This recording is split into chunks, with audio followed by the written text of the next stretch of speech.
Okay, the last thing of the day, we have Jennifer. We have Jennifer from WSU here to present on the food lending library, and it's such an awesome program. I'm so excited that you guys have stayed to listen to this because this is something you should definitely all take home with you. So I will go ahead and turn it over to Jennifer. Hi. Thanks. Excited to be here. So my name is Jenny Goforth, and I work with Washington State University. I work in food systems. So how do I do it? Like, flip it somewhere? Yeah. Okay, great. So I work in food systems, and I work a lot in consumer education. So I get to sort of do a lot of things about sort of growing, storing, distributing food. And separately from WSU, I also have been a long-time regenerative farmer. We've been on the same piece of land for 25 years. And one of the cool things we do on that project, we don't really sell food anymore. Turns out like we're kind of like not great capitalists. We do other things for money. And the farm endeavors, we decided a long time ago we wanted that to be like food is a human right, and that was the way that we could contribute. So we do a seed distro. So we grow, package, and distribute about 10,000 packages of seed for free. We give them away every year. We don't ever charge for that. So I potentially could offer some seed if you have some garden projects. But my work with WSU is, you know, it really has a wide range. I teach classes about, you know, I do like academic curriculum stuff. I do things that are like how to grow food in your backyard with the most effective, efficient kind of methods. How to preserve food, all that kind of stuff. So the work that we're going to talk about today was this kind of, I think, pretty cool collaboration that we had with the Skagit Gleaners. I had taught some food preservation classes there years and years ago, and when Morgan became the director, we connected. We were in this food policy council together, and we started talking about you know, teaching some, you know, some more food preservation classes and that kind of thing. And then we kind of collaborated on this, you know, idea about it would be cool to have kind of a lending library of tools, because that's a huge thing when I'm teaching classes. People are always like, well, I'd love to do this, but I can't afford a pressure canner, or I have no place to store this equipment. So I kind of thought that was maybe like it. And then Morgan was like, oh, can we meet? We have some funding. And you know, I kind of didn't, I guess she kind of kept me a little bit lit, but I really was not prepared for the fact that she just like made the magic happen with the funding, and then we suddenly could do it. So that was awesome, because usually it's like quite a bit more of a struggle. Like for me, I have to put more effort. It was like kind of a beautiful dream where she was like, here's the money, now let's do it. And so we were able to create this lending library, and it was this neat, I think, program that included education for members, and then also the equipment. So there really shouldn't be a barrier, right? We kind of tried to remove those kinds of things. So I'm going to talk about this a little bit, and I'm going to try to, let's see here. Forward. Oh, okay. Great. So this is something that everyone in this room already knows. You know, this is a huge issue. When we're talking about food waste, I do a lot of stuff with food waste reduction, but really it's even more challenging to think about food waste when we're thinking about it at a food recovery organization, right? So all of this work has already been done, and then the food's been rescued, and then it goes to a household, and then maybe it's not used. And that's like, you know, the environmental footprint is massive compared, you know, otherwise, and also just like, you know, it's a lot of work to get it to that point. So we really want to be able to think about how food banks and recovery organizations can really play this kind of key role in providing some education, because they're already doing this very, very important work of rescuing the food and making it available to people. But as you know, the food is often like really highly perishable. And so then what do you do with it? Like it has to be used really quickly. And there have been a lot of cool projects that I've worked on over the years. There was a, years ago in Lopez, I think, there was a project where the food bank saw this happening, and they were like, well, we want to be able to preserve the food and give the food to patrons, because that would be maybe a better option, is to, you know, maybe the blueberries are just about to go go to the compost, but we could make blueberry jam with them beforehand, and then we can distribute those. The problem is there's a lot of requirements to be able to do that, like through the health department. And so they had a grant, they kind of set up all this equipment, and then it turned out they really couldn't quite do what they thought they were going to be able to do because there were all these health department restrictions. So so sometimes even really cool ideas, there's some barriers in actualizing them. So as much as you can, being able to get households and individuals to kind of take on some of that can be a really good strategy for making that happen. But most recipients, or many, actually I think most people don't preserve food anymore. So it's not something that we know about. I was fortunate. I grew up with, my parents were crazy homesteaders. We've had a very unique childhood, but we grew and preserved, our food. So to me, like jam came from a jar, and actually, we used wax to seal it back in those days, not canning. And so, it's something though that is really different. I think most people are not encountering that anymore. I think it's unusual. So so they lack the knowledge, and then lack the resources to do that, the tooling and that kind of stuff. So closing the loop means that people are receiving the food, but they also know how to use it. And I think there's a lot of maybe cooking classes and different kinds of things to help people learn how to to eat the food and to prepare the food, but like not really to store it. So we wanted to provide some more resources for that. So the preservation really strengthens the work that Gleaners are already doing. It reduces that secondary waste after distribution, and it really is going to build long-term food resilience. When we're talking about food sovereignty, this is like a really critical component of it. So let's see. Oh, these are two pictures from my farm, actually. Let's see. Okay, so the project was between Extension and the Skagit Gleaners, and the portion of the Department of Ecology grant that Morgan got was $20,000. Is that right, Morgan? I think that was the food preservation portion. And so it was really designed to address that gap. And so the idea was that we were going to do education through food preservation workshops, and then there was going to be access to equipment through the lending library of specific preservation tools. And with both of those things, we were going to empower members to be able to, kind of take that on and start doing it. And they really did.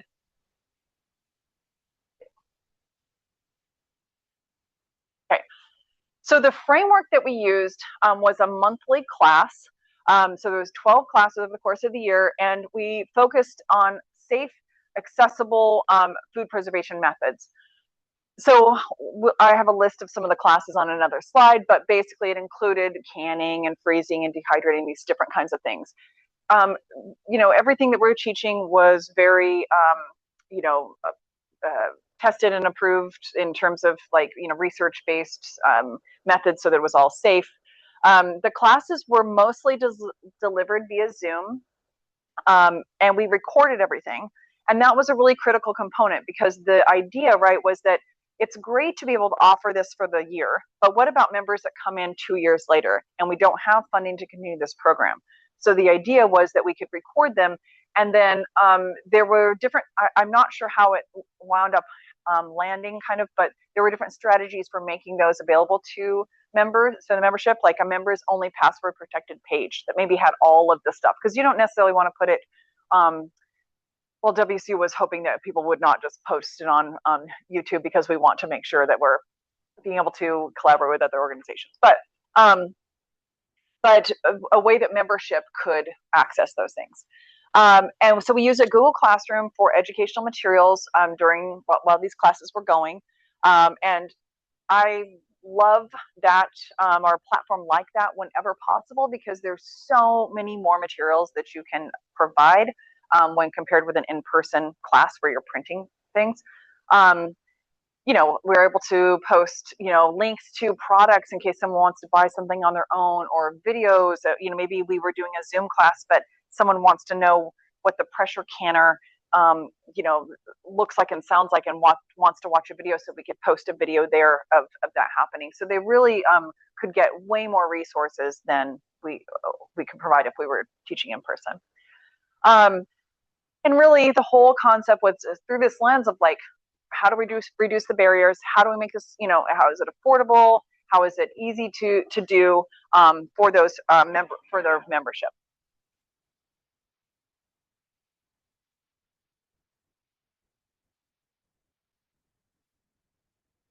Okay. So this is what we did. The workshops were 60 to 90 minutes long. Most were more like 90. So we started with a preventing food waste class, and that was really looking at your household food system and how do you look at it kind of under that umbrella and think about reducing food waste and being efficient at every step. And then we did this next 4 classes are kind of my core 4-part series. So there's water bath canning, pressure canning, pickling and fermentation, and then freezing, drying, and microclimate storage. And microclimate storage, I like to use that term instead of root cellars because most people don't have root cellars. But everybody's got a space that they put potatoes in their kitchen, which is different from the place that they put avocados or bananas. And so those are your microclimates, and people have them in their house. So those are the 4 core classes because they are processes. And so we want people to take, you know, they can take that understanding of water bath canning and can all different types of food, assuming, you know, all these high acid foods with that process. So we started out with, that's kind of the foundational core. And then we started offering some crop specific classes that were maybe useful for the gleaners because maybe they had usually large quantities of those foods, or very popular for people to want to preserve at home, like tomatoes. So that looked at, you know, how do you then, you know, what are some recipes for water bath canning or pressure canning, or how do you dry and powder tomatoes to make a tomato concentrate, you know, all kinds of stuff. And then we did the apples and root vegetables. We did a lending library tour of tools and equipment, and we should have done that first. Actually, I think that was one thing that should have happened first. It ended up being, I think, a really useful. We live streamed it, and also I taught that in person, and we live streamed it and recorded it, so that I think was a useful thing, because there are some of those tools, right, can be a little intimidating for people if they've never seen or let alone used one before. And we did preserved foods for gifting. So this was a fun one to do. I think we did in November. So what can you take from the gleaners? And, you know, the holidays are coming up. How can we use food preservation to make these nice gifts to share with people?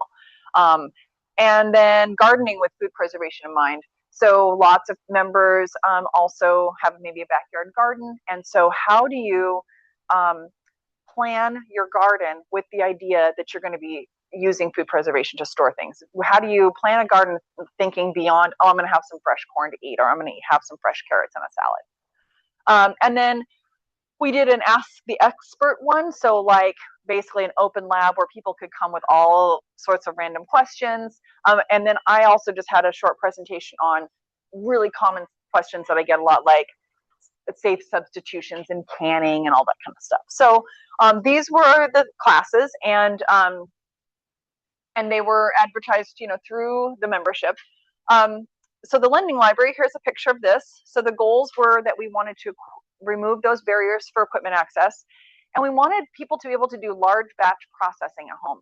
This is different than if somebody went to the farmer's market, maybe a small household, and they just bought, you know, they want to make a batch of salsa.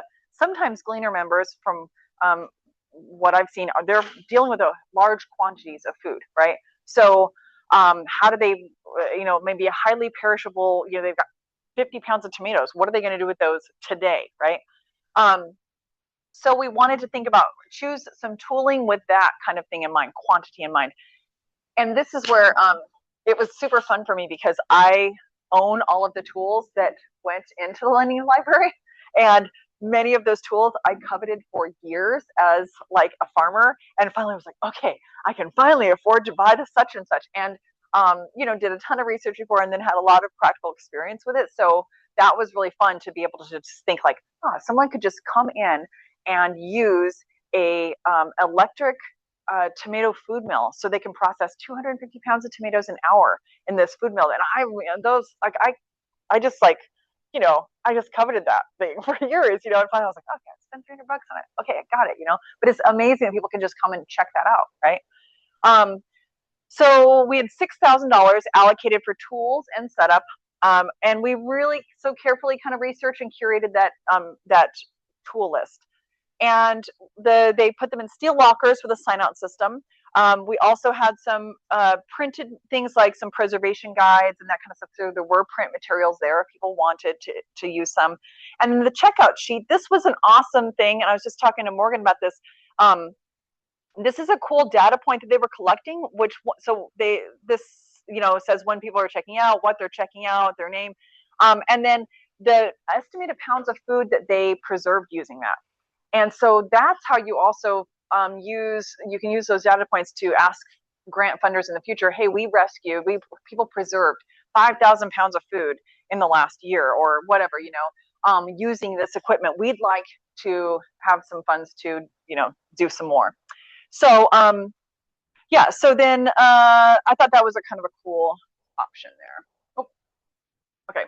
So then these are some other things that are in the lending library. So this is some of the print materials, just more pictures of it. So this is that food, the tomato mill thing. That's a hand crank version. There's even a collapsible cider press that you can put in the back of a Honda, like pretty nice. Yeah, there was some neat stuff. Because I thought a cider presses usually have to have a truck to haul around, but that one, it's nice. So some evaluation behavior change. So I only had data for the first 6 classes, but on the post surveys that we had, 100% of those reported increased knowledge and the intent to apply their skill. And that was the number registered, and then we asked the number of people in their household who were going to be watching that. So it was there were certain tools that were used way more frequently than others, and I think that's where that lending library tour could have really helped, because I think if we'd done that earlier in the season, people would have been able to, to use, maybe make some better selections there. Okay, so one of the coolest things that I think about this is that the impact was really visible through their Facebook group. And for me, as an extension researcher, this is like gold. I mean, that you don't have, I can't tell you how many thousands of dollars I've spent on focus groups or surveys that go out, paying people to fill out a form so that I can say that the program is useful. This was awesome. So what happened is people just posted pictures, right? They're in this members only Facebook group, and they're sharing videos of themselves doing different things. Oh, I got this today at the Gleaners, and I checked this thing out, and now I've made this, amazing product for my household. So it, videos of cute kids making applesauce. I mean, it was kind of, it was great. And so, so people could see the tools in use, they could see the food being preserved, and also it really served, I think, as a mentorship, right? People were champions of this, and they were in their community saying hey, you can do this, I did this. And then people could have informal conversations, comments, oh, I don't know how to do that, oh, this is how I learned, or can you help me, kind of thing. So I thought it was pretty amazing. Let's see here. Okay, how much more time do I have? Okay, great. So some takeaways on this. When there was a survey that went out initially before we started this whole program, and asking for feedback on what kind of programming and how they would like it to be delivered. And I didn't have a lot of input on that, or I didn't have the input on that, I guess. So there were some things about the questions around how we were going to deliver the program that I think we maybe could have gotten better information had we worded it a little bit differently, because overall everybody said that they would prefer in-person classes. And in my experience, everybody thinks that they're going to prefer in-person classes, but they actually don't.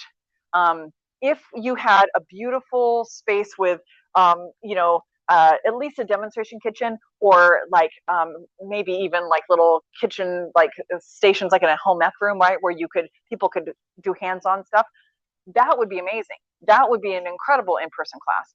I'm almost never in a situation where that's the reality. Mostly, you know, it's at best it's a classroom like this, and there's only so much you can do, right? Like I can't do even like a pressure canning class. If I did a hands-on in-person pressure canning class where I was just doing a demonstration, we actually did that. That's like a 4 to 6 hour class. So that's like not something that most people can, like, how are you going to get childcare? You know, all these different things. So the in-person option, we tried a couple of them, and we tried some hybrids where they provided childcare, and it was like the Gleaners did a great job of just kind of setting it up.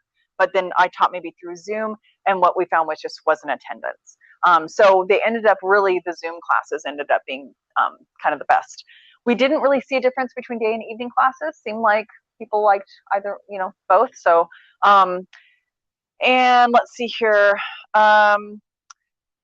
Yeah, the other thing, this is really common for all of the classes, the food preservation classes or the Grow Your Groceries series. I do a 12-week cohort. Initially, people really like live classes, but if you give them the option, give them options for asking questions and having dialogue later, they usually realize like, oh, actually, I could maybe just skip the live class, watch the recording, and I can still, you know, ask questions for the instructor on this, you know, platform, or I can discuss this with classmates on this platform. So, yeah.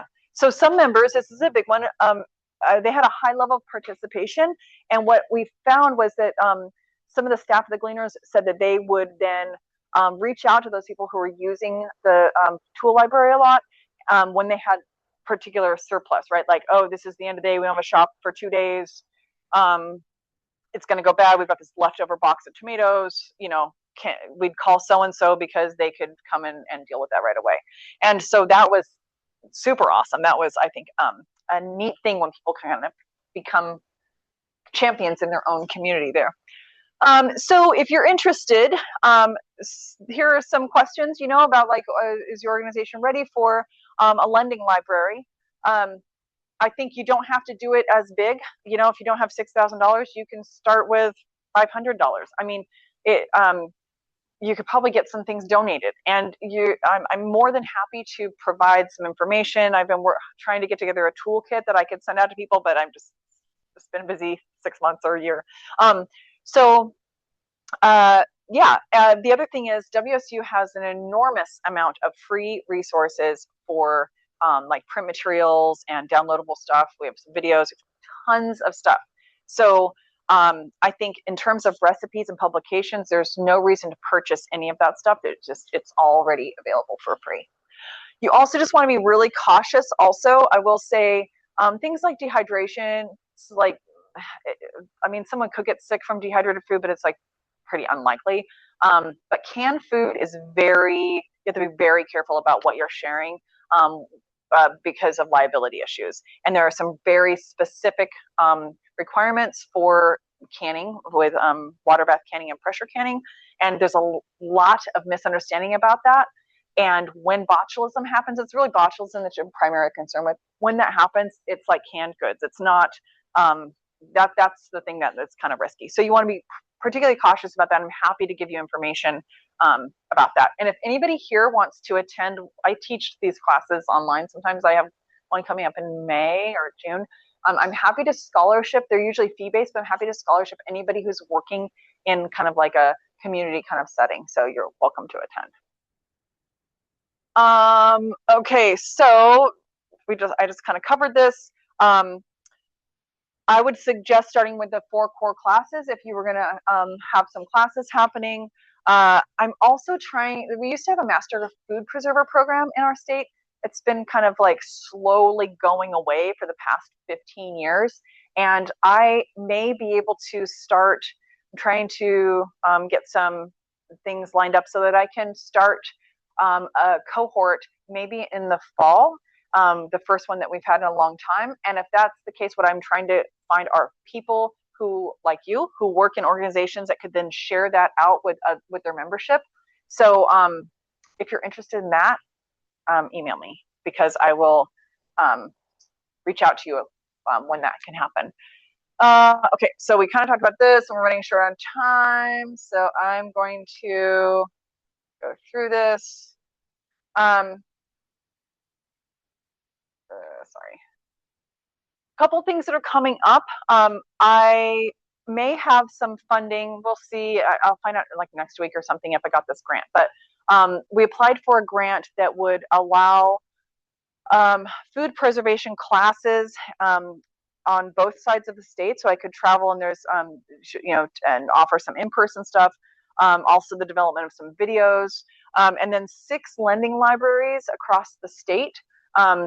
Some of them they can't all be at Gleaner locations, but some of them could, and so hopefully we get that funding. If we don't, we've got a good grant proposal and we'll just apply for a future grant with it. But that might be something that is coming up, that we could potentially share some of those resources. That would allow me to like travel and go to, I can almost always teach a class at no charge to an organization if they're serving like a high need population or something.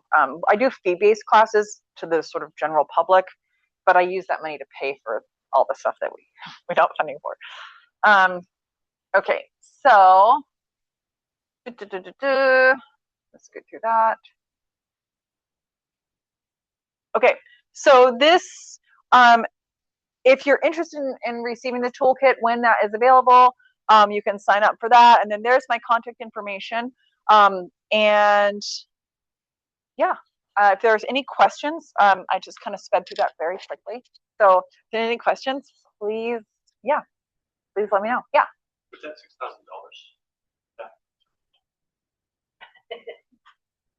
With that $6,000, is that including doubles of things? Yeah, so some of them did. So we had and we wanted to buy equipment that was like really good for processing large amounts of food and would be really good for heavy use. So we didn't buy Presto canners, we bought All-American canners, and we bought big ones. And so there were like a couple of, I think they've got a couple of those. We didn't buy a lot of the things, we didn't buy anything that like someone might have in their own household, or things that were really super cheap. You know what I'm saying? Like we tried to buy tools that would have been a barrier for people. So like solar dehydrator. Not solar dehydrator. We're on the west side, so you can do it, but very slowly. And about that, perhaps getting with adding more tool in the library. That's organizations say, hey, we'll host the library. Yes. Yeah. And but like the dehydrators, like no on the solar, but we bought Excalibur dehydrators, which are nice, and something that would be something people would think about before they could buy, right? Something you might save up to buy because it's like $300 dehydrator instead of like a $30 one. The $30 ones are fine. The other ones are just better at moving the warm air around, but the same otherwise. Yeah.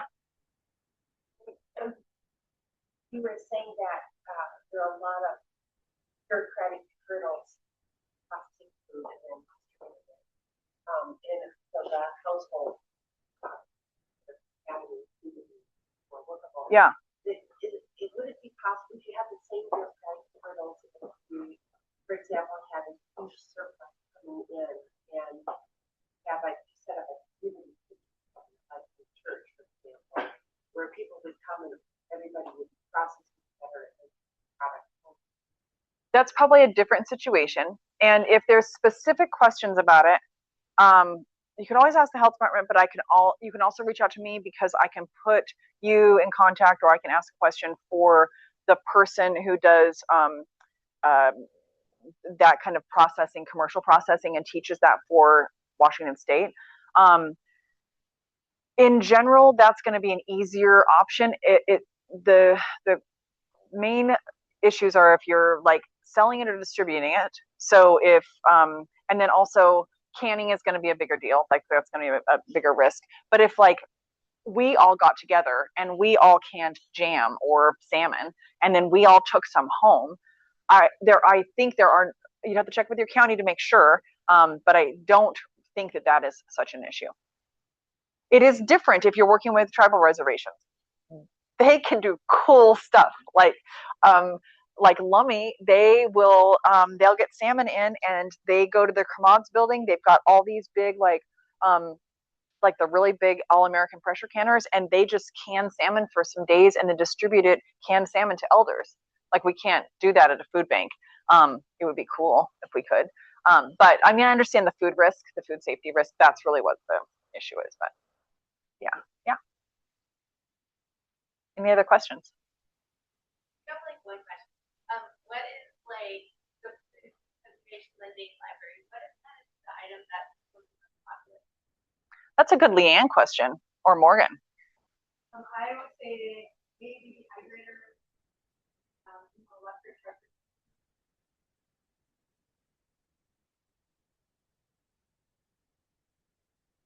I would say our dehydrator. Just a note on the electric pressure canners. Technically, WSU is not really supposed to support those because they haven't been tested.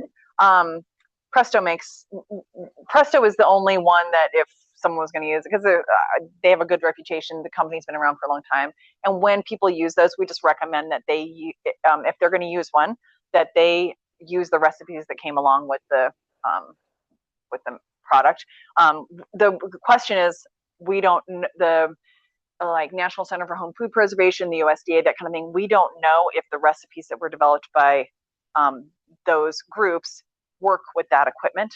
We're hoping to get some money. It's all about funding, so we're trying to get funding to test that equipment. It's kind of in process right now, but it's not done yet. I think they're amazing. I think they're going to be, they make it very, they remove a bunch of barriers for pressure canning. Any other questions? And was that right, Leanne? Like you feel like you think that there are families that really make use of that, right? And then have you seen them then sharing that out with information with other people, like other people who are starting and they're like, oh, you do this a lot? Yeah, I have definitely given some nudges to some of our frequent flyers of the program to help share for that. Yeah, nice. Folks seem to get more. Yeah, people will willingly share pictures and information, and I mean, I just think of how much work it is to get that kind of data. Like if I teach a class and later I'm like, hey, will you guys send me a picture of what you did? It's just like, well, no, everybody's too busy. But the member only Facebook group is amazing. Mm-hmm. Well, thanks everybody. I appreciate it. Thank you very much.